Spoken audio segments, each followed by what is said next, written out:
क्रांती गोडबोले पाटील जन्म 1990 लेखिका किशोर मुलांसाठी तसेच सामाजिक विषय लेखक। मेट्रोची पहिली महिला सारथी रुपाली चव्हाण यांचा मेट्रो चालवण्याचा अनुभव व मेट्रोचा परिचय संवाद रूपात दिलेले आहे। वयम या मासिकातून हा संवाद घेतलेला आहे।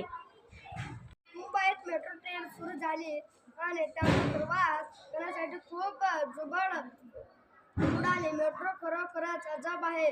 त्या प्लॅटफॉर्म टोकन थांबा, मेट्रोच्या डब्याचे आपोआप उघडणारे बंद होणारे दरवाजा, आता या आधुनिक मेट्रोतून प्रवास करून आल्यावर काही प्रश्न मनात आले। हा संवाद त्या मेट्रो चालवणाऱ्या पहिल्या महिला सारथी ठरवले आहेत। मेट्रो पायलट होण्यासाठी तुम्ही काय प्रयत्न केला व कोणता अभ्यास केला? मी कोकणातील सिंधुदुर्ग जिल्ह्याची मुलगी। सिंधुदुर्ग शिक्षण प्रशासक मंडळाचे अभियांत्रिकी महाविद्यालयातून इंजिनियर झाले। मेट्रो चढणे खूप अवघड असते। फक्त परीक्षा पास झाल्या की तुम्ही पायलट म्हणून मान्यता मिळते का?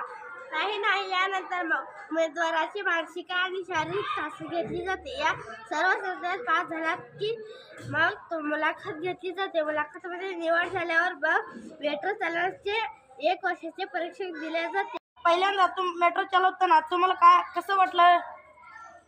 मेट्रोचं उद्घाटन झालं तो दिवस माझ्यासाठी अविस्मरणीय आहे। पहिलीच मेट्रो चालवण्याची जबाबदारी माझ्यावर होती। मनात थोडी धाकधूक होती की मी सर्वांना व्यवस्थित घेऊन जाईन की नाही। एकदा का आम्ही मेट्रो चालवायला सुरुवात केली आणि मनातील सर्व भीती क्षणात पळवून दिली। बिनधास्तपणे न घाबरता विश्वासाने मी मेट्रो चालवली। मेट्रोच्या उद्घाटनाचा दिवस तुमच्यासाठी अविस्मरणीय का होता? रेल्वे आणि मेट्रो यांच्यामध्ये बरेच साम्य आहे, पण मेट्रोचे तंत्रज्ञान अत्याधुनिक आहे। पहिल्यांदाच मेट्रो धावणार होती। मुख्यमंत्री, उपमुख्यमंत्री, अनेक मान्यवर मंडळी, मीडिया तसेच माझ्या घरची सर्व मंडळी तेथे उपस्थित होती। या सर्वांना मेट्रोतून घेऊन जायचे होते आणि तेही मला। पहिला मेट्रो कुठून कुठेपर्यंत धावली? मेट्रोच्या उद्घाटनाच्या दिवशी मेट्रोला वर्सोवा स्थानकावरून घाटकोपर पर्यंत धावली। मेट्रो कोणत्या इंधनावर चालते? मेट्रो विजेवर चालते। पायलट असतात? एका मेट्रोत एकच पायलट असतो। बाजून इंजिन असते का?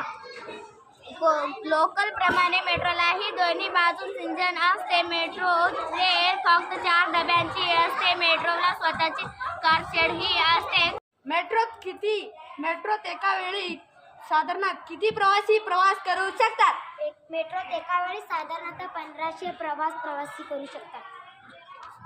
मेट्रोचे वेगळे पण काय? मेट्रोचे डबे स्टेलने बनवलेले असतात। विशेष म्हणजे हे डबे वातानुकूलित असतात। डब्यात व स्टेशनवर CCTV कॅमेरा लावले असतात। धावते का? 5:20 वाजल्यापासून ते रात्री 12 वाजेपर्यंत मेट्रो सुरू असते। टोकन म्हणजे काय? मेट्रोमध्ये प्रवास करण्यासाठी टोकन दिले जाते। टोकन म्हणजे मेट्रोचे तिकीट। तसेच रोज मेट्रोने प्रवास करायचा असल्यास प्रीपेड कार्डही मिळते। प्रीपेड कार्डमध्ये भरलेले पैसे प्रवासानुसार संपत जातात। मेट्रोच्या या सोयीमुळे अनेक प्रवासी सुखी झाले आहेत। प्रवासाचा वेळ तर वाचतो, शिवाय प्रवास आनंदाने आणि सुखकर होतो असे